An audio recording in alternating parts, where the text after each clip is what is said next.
Hello, and welcome to Women in Business, where we interview entrepreneurs and senior managers and show you the strengths, successes, obstacles, and roadblocks women experience in business.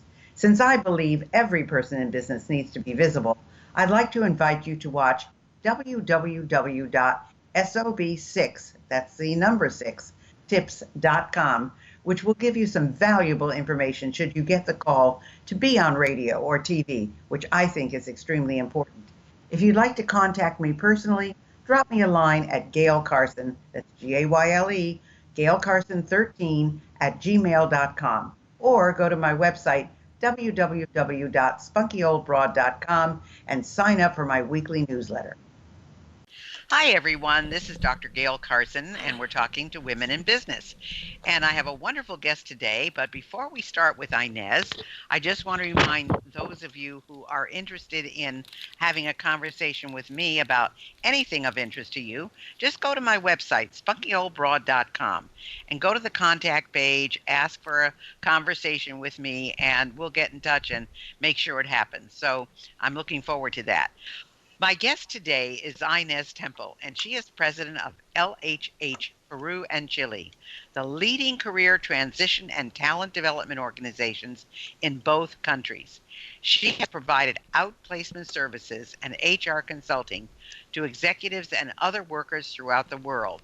She's published over, if you can imagine this, she's published over 800 articles and videos on topics such as the new world of work, personal branding, and employability.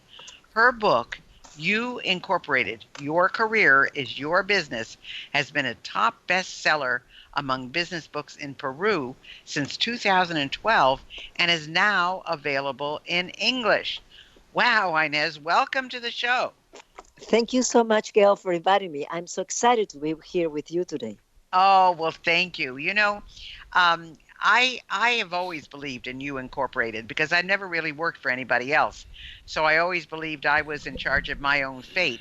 But I can't even imagine 800 articles and videos. I mean, I do a lot of things, and I don't think I've even written 800 articles. But, I think it's important. And because you're in Peru and Chile, as a matter of fact, you're talking to us from Lima right now.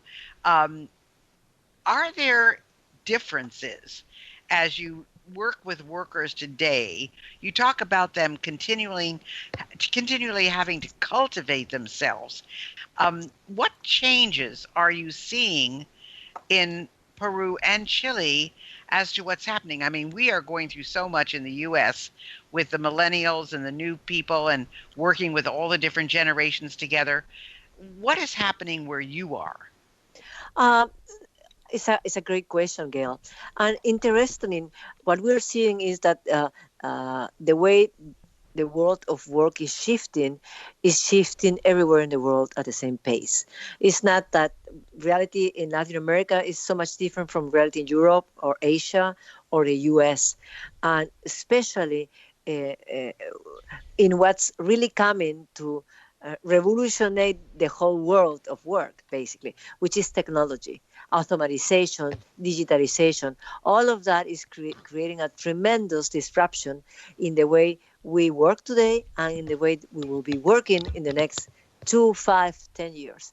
So that is what is causing people to really stop and trying to understand what's going on, trying to finally do some important shifts in their paradigms and understanding the value of managing their careers as their own businesses, understanding that we are service providers. We're not anybody's employees.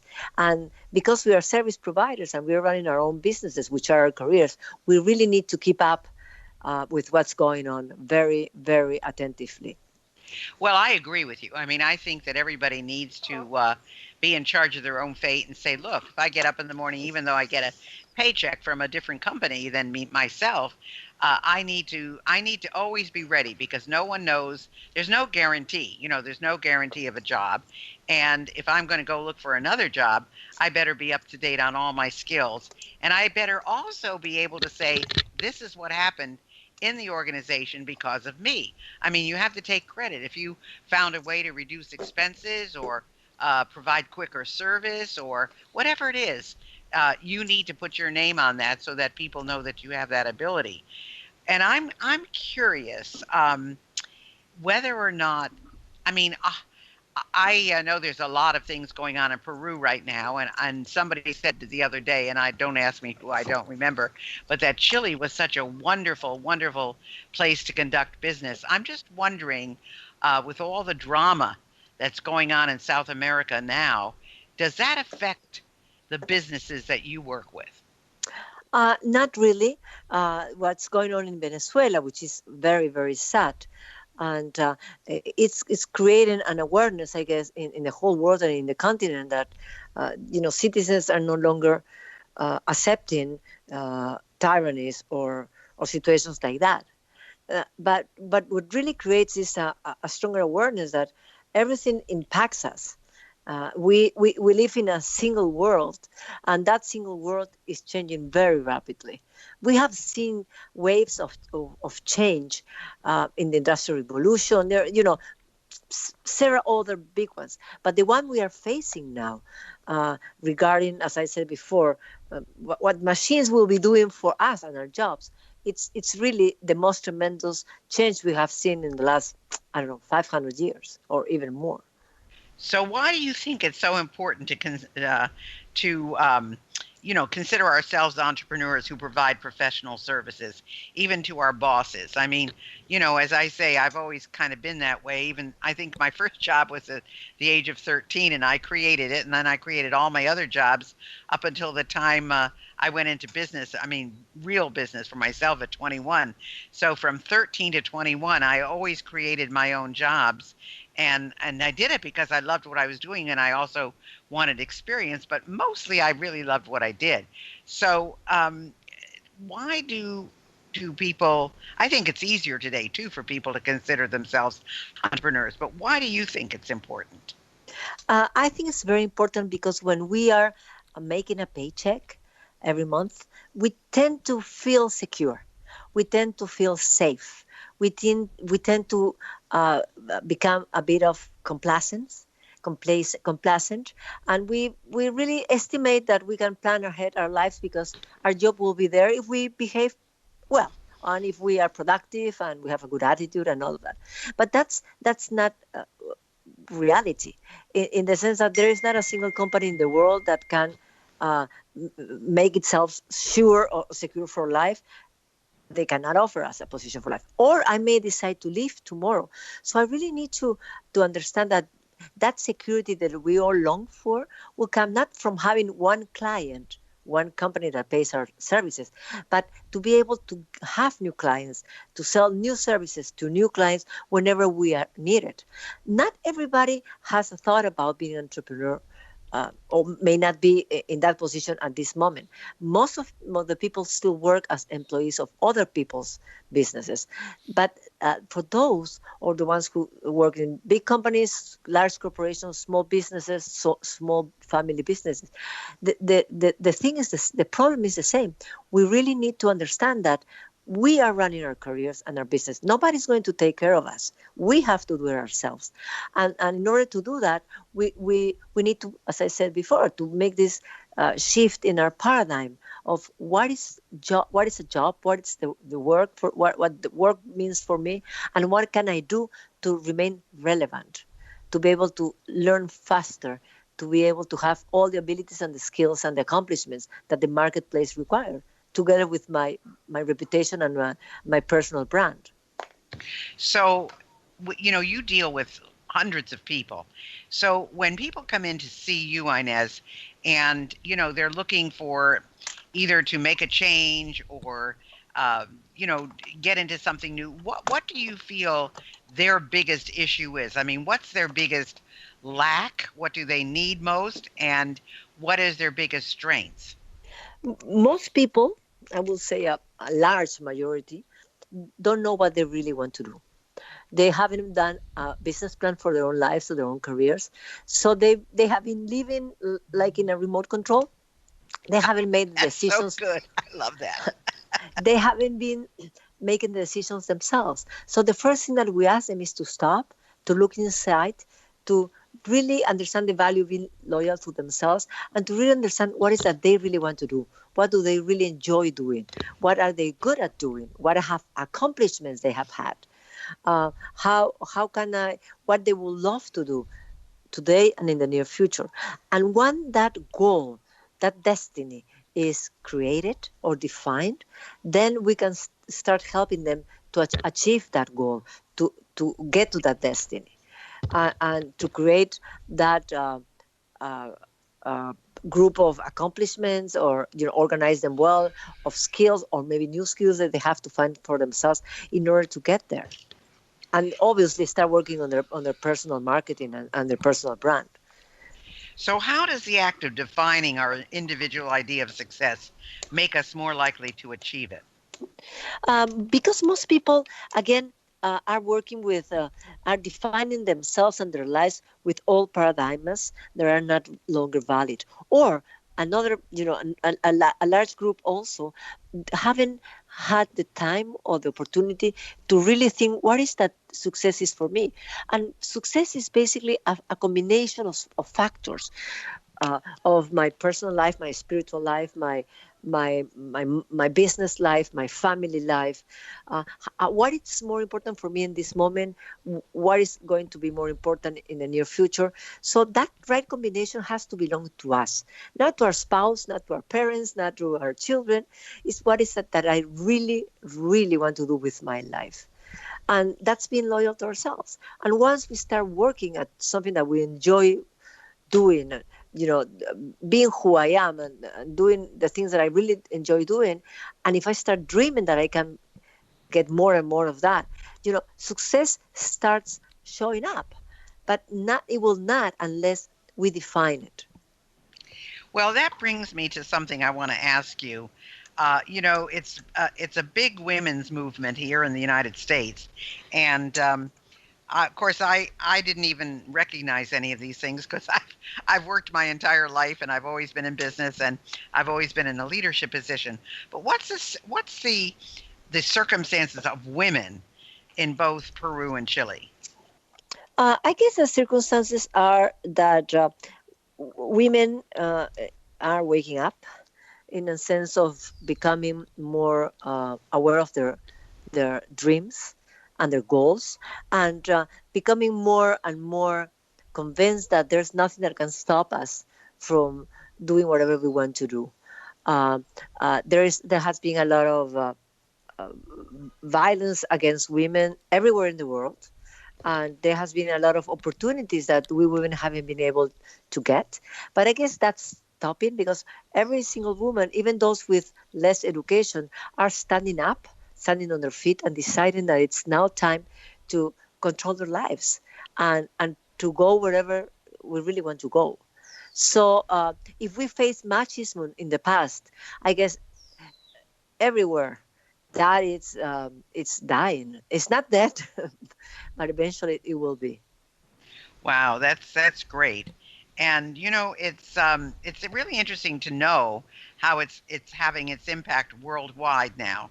And when people say to me, well, this and that and the other, and about women and being liberated and all that, and I think to myself, I was liberated 60 years ago. I mean, this is my 60th year in business, so I've been around for a Wow. very long time, and I just never got involved with. Well, with me for corporate America, because I knew I could never do things that I thought were kind of stupid. So I wanted, if I made stupid mistakes, I wanted them to be mine. But what would your suggestion be to best position somebody, themselves, to be competitive in the global market?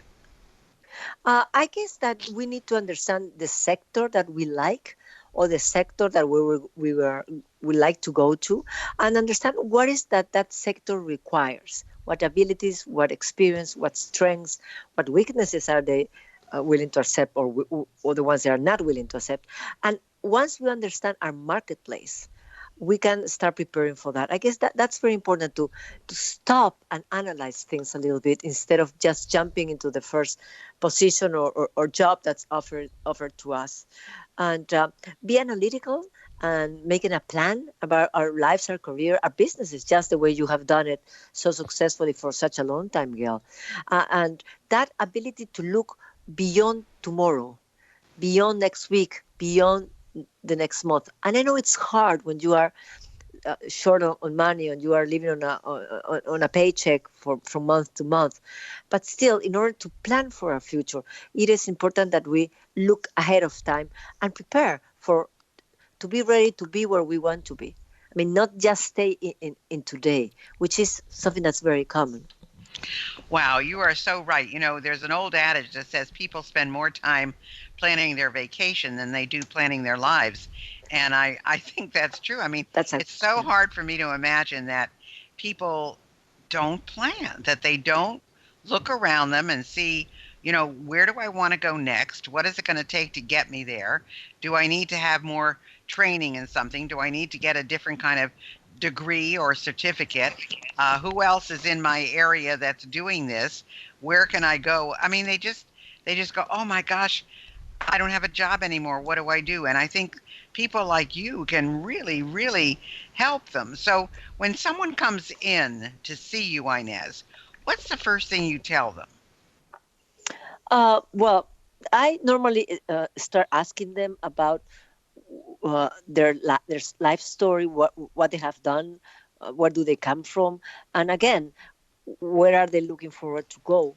And for me, it's very critical that that we put people in a mindset of really understanding their own power, to really understanding that there's no limits to wherever they want to go, and especially sometimes not anymore as before, but still, especially some women are still not so confident in their own capability of having dreams and accomplishing them. And I help people visualize the future. I give them a couple exercises about uh, where do they want to be. And I always ask them, Gail, I always ask them, if I were your fairy godmother, and and this was my want, and I could give you whatever wish you want regarding work, which will be your ideal position, your ideal business, where do you really would like to be? And most people don't know how to respond. I And I was said, just going to say, most people do not have a clue. If you say, I would grant you three wishes, I mean, most people would wish for $1 million or, to whatever, to have a big home or whatever, but they really don't have a clue. You're absolutely right. You're so right. I just think it's amazing that people don't give more identity to what it is they want to do and where they want to go and how they want to be. I think that's amazing. So I mean, how long does it take you to place a typical person who comes in to see you?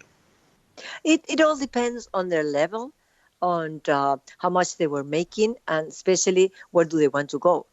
In Peru and Chile, we find a very interesting statistic that is that um, three of each four will change sectors. They will realize that maybe they were doing things that they don't want to continue doing, and but what is most important is that what you were saying before, most people don't take control of their lives because they haven't been used or not been leaders of their own lives, and they have been used to having somebody else protecting them, telling them what to do next, where to go next, what to learn, uh, and that lack of personal leadership has a huge toll in the way we end up living our lives.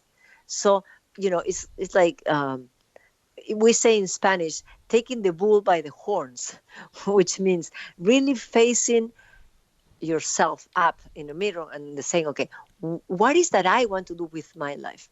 What is that I want to do with my career? Where is that I really want to be in a year, in 2, in 5, in 10, in 15, in 40, in 60 years? That will give us a way to define our way, our route, and start planning for that. I mean, I don't know if you are hearing my tone of voice. I'm very passionate about this. Well, I can I mean, hear that, but it's not just where you are, Inez. It's we say the same thing. Take the bull by the horns. We say the exact same thing, and we go through the exact same thing of people not really thinking about where they want to be or how they want to do something or where they want to go, and that's what I think is so interesting. So, do you give them some kind of assessment or test to figure out where they should be, or um, do you just, if they say, well, this is the kind of job I want, you say, yes, it's possible, or no, it's not? I mean, what do you do with these people?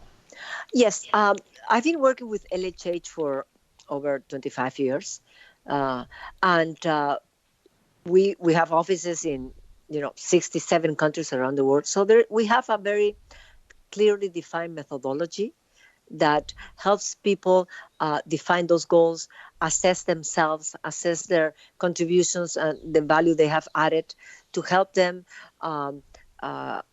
pursue their goals, to prepare them for the interviews, their CVs, to work on their presence, their personal marketing. We help them establish their brands. So it's a very formal methodology because we work with companies that hire us to help those they have been let go to find new positions. And that is why I wrote this book and I write all these articles. Because since we only work for individuals that have been sent by companies, I thought it was very important that we could share whatever we know and all this knowledge with the regular people, the people that are not our clients, people that are really longing to have better lives, but they don't know where to start.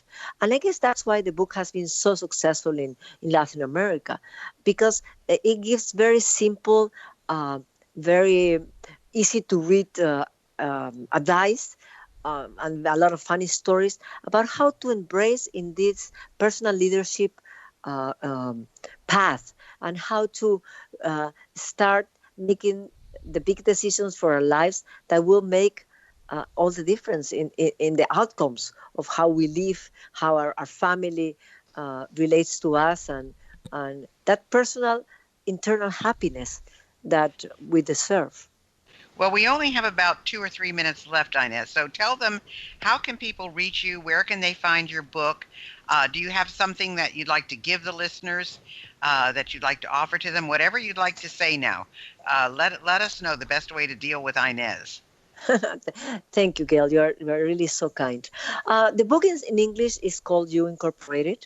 It's very inexpensive, and it is everywhere. You can find it in all the digital platforms, Amazon, all the bookstores, local bookstores, Barnes and Nobles, and all of them. And in my webpage, www.inestemple.com, you And can that's find. INES. So Yes. everybody knows it's INES. Yes. INESTEMPLE. That's correct. I have a lot of articles and videos in English and Spanish. I mean, mostly in Spanish, but I have over, I don't know, 100 in English and also, and with a lot of info on how to start this path of making your career your own business. And we are always there. There are questions. I have some people in my office that help us, helping, responding the questions and whatever we can do to help people around the world. I mean, the book is selling not only in the US, Canada, but the UK, Australia, India, Philippines, Thailand, Korea. I mean, everywhere. I'm really happy for that. And my purpose in life, my motivation in life is to be able to help people find success in their lives, in their business life, in their work lives, and why not in their personal lives too? The methodology applies for everything. Absolutely. Well, folks, you heard it here. You can go to Inez's website, which is inestemple.com, INESTEMPLE.com. Her book is You Incorporated. You can find it on Amazon or in any of the bookstores. Go to her website. She has tons of articles and videos for you to see, both in English and Spanish.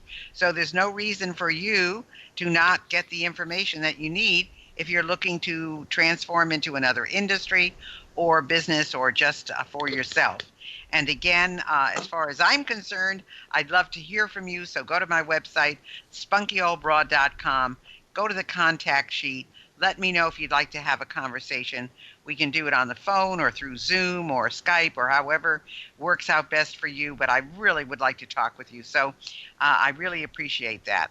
And Ines, thank you so much for being with us today. I'm so pleased that we got the chance to talk, and enjoy Lima. Enjoy Lima Thank you. today. Thank you so much, Gail. You are fantastic. And I've been really honored to be with you in your program today. Thanks. Thanks for listening to Women in Business. I hope you enjoyed today's show. And if you have any suggestions as to who you'd like me to have as a guest, just email me at gaylecarson13@gmail.com. Be sure to check out www.sob6tips.com. And in the meantime, go to www.spunkyoldbroad.com to see the resources I have for you.